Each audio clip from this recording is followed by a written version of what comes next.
Hello students, this is the question of the topic ellipse and the given question is if the chord of contact of tangents from point P to this ellipse subtends a right angle at its center, then point P lies on. So students, this is the problem on the concept homogenization. तो हम pair of straight line में एक concept पढ़े थे homogenization. इस पे मैंने एक वीडियो भी बनाया है। अगर आप उस कंसेप्ट को अच्छी तरह से समझना चाहते हो या उस पे कुछ प्रॉब्लम्स भी मैंने उस वीडियो में सॉल्व करके दिए हैं, तो वो वीडियो भी आप एक बार ज़रूर देखिए। उसकी लिंक मैंने डिस्क्रिप्शन बॉक्स में दी हुई है। So please see the video of the concept of homogenization. So this problem of the ellipse is also on the concept of homogenization. So see this chord of contact of tangents drawn from point P. Chord of contact of tangents. तो आपको याद होगा मैंने पढ़ाया था what is the chord of contact of tangents drawn from point P to this ellipse subtends right angle at its center, then point P lies on. तो पहले question को अच्छी तरह से समझ लीजिए। ये मैंने पहले से एक इलिप्स बना के रखा है। This ellipse has equation x square by a square plus y square by b square equal to 1। ये मेरा पॉइंट P है। तो पहले मैंने ये P पॉइंट से दो टेंजेंट निकाले, PA and PB are the tangents to the ellipse from this point P। और फिर मैंने AB ज्वाइन किया है। So this AB is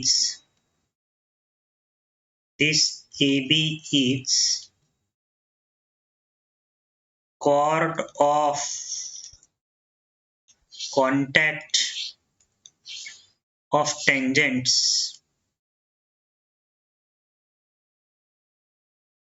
from point P। तो इस AB को कहते हैं chord of contact of tangents from point P। तो ये chord of contact of tangents origin को राइट एंगल सबटेंड करती है, subtends right angle at its centre, centre of the ellipse is at origin. तो देखिए this angle is right angle, angle AOB is right angle. तो ये P point किस curve पे होगा, यानी हमें पूछा है लोकस ऑफ पॉइंट P।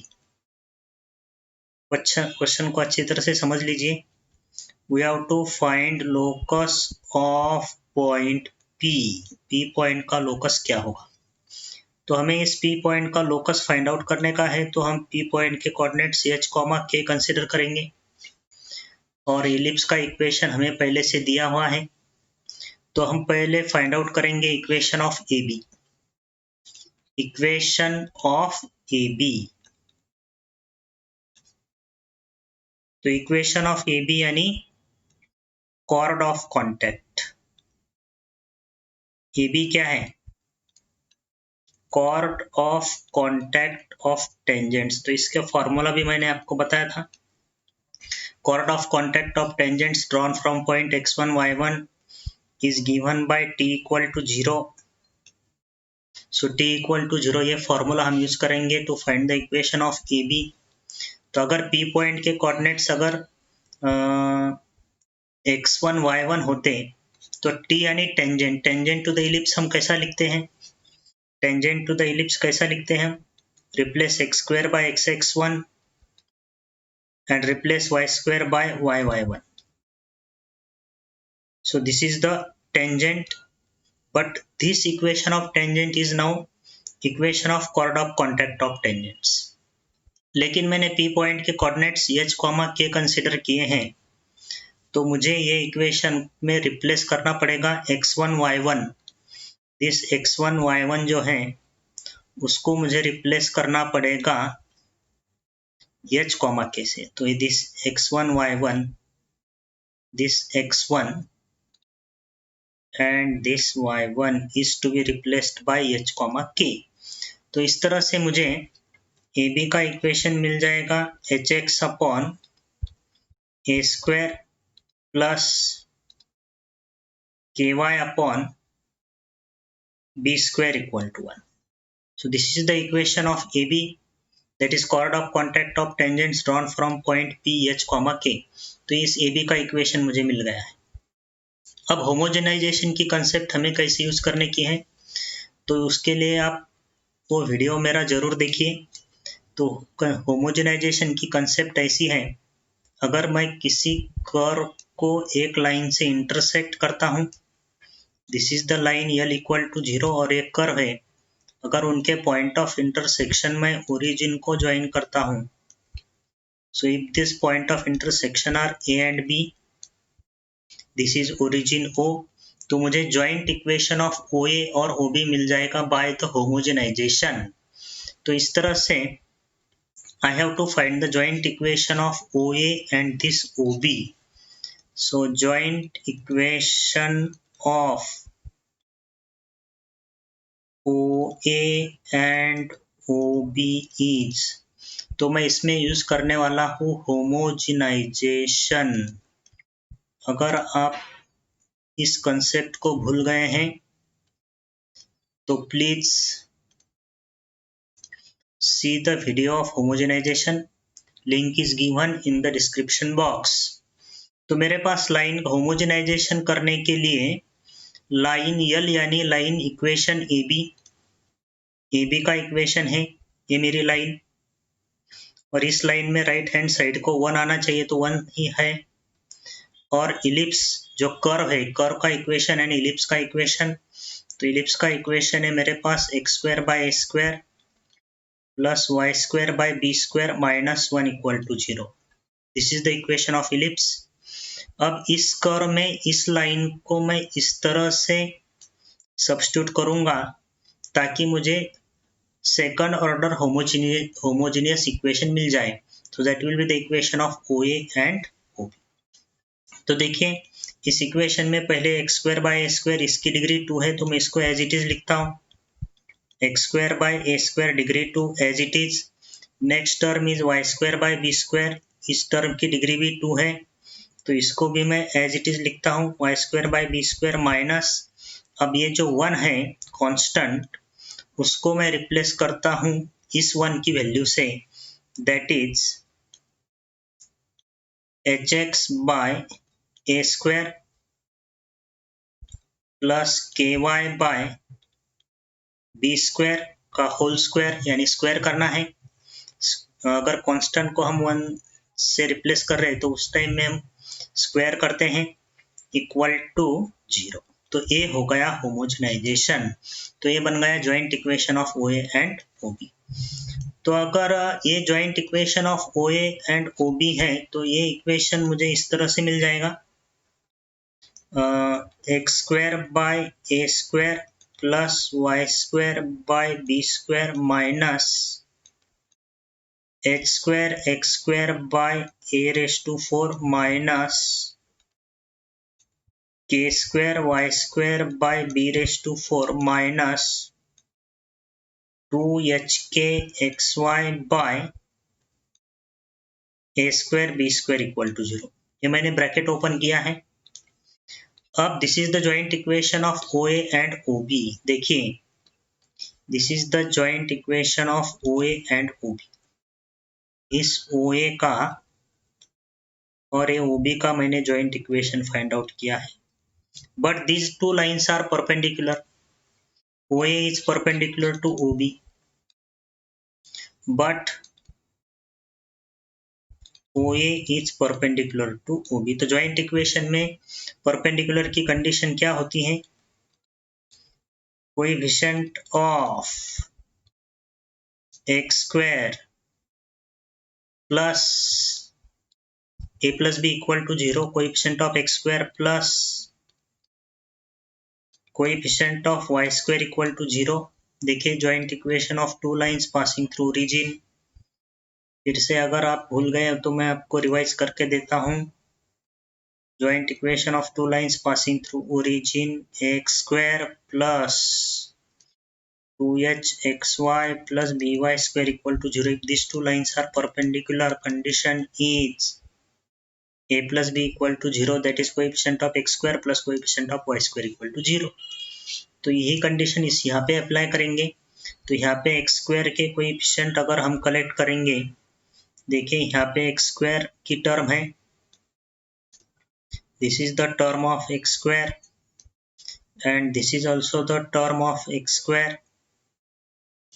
तो एक्स स्क्वायर का कोएफिशिएंट यहाँ से क्या मिलेगा, 1/a square minus h square by a raise to 4 plus, अब देखिए coefficient of y square, coefficient of y square, तो y स्क्वायर की टर्म देखिए, ये y square by b square and this term is also of the y square minus k square y square by b raise to 4. तो यहाँ से y square के coefficient क्या मिलेगा, 1/b square minus k square by b raise to 4 equal to 0. तो यहाँ से मुझे इक्वेशन मिल जाएगा h square by a raise to 4 minus k square by b raise to 4 is equal to 1/a square plus 1/b square. So this is minus minus minus हो जाएगा. Okay, तो यहाँ से इक्वेशन प्लस में है या माइनस, प्लस आना चाहिए. Once again we will check this. -1 hx by h square x square by a raised to 4 minus k square y square by b raised to 4. So this is the coefficient of x square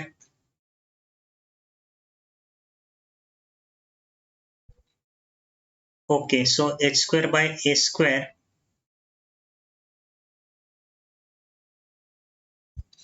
one minute, there is something to check here. T equal to 0 is correct.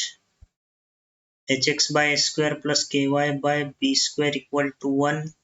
इसको हमने ellipse के equation में substitute किया है, तो यहाँ पे होगा minus a minus minus okay. So 1/a square minus h square by a square plus 1/b square minus k square by b raised to 4. Okay right, यहाँ पे तो प्लस साइन आएगा, no problem. So this will be plus sign. दोनों term हमने right side में लिए हैं. तो ये हो गया लोकस का इक्वेशन पी पॉइंट का. लेकिन लोकस के इक्वेशन में हमें फिर से एच के को रिप्लेस करने का है x, y से. तो इस तरह से हमें इक्वेशन मिल जाएगा x square by a raise to 4 plus y square by b raise to 4 equal to 1/a square plus 1/b square.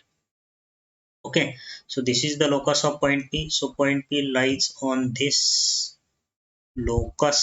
तो ये मेरा P point का इक्वेशन है. x square by a raised to 4 plus y square by b raised to 4 equal to a square plus b square. So answer C is the correct.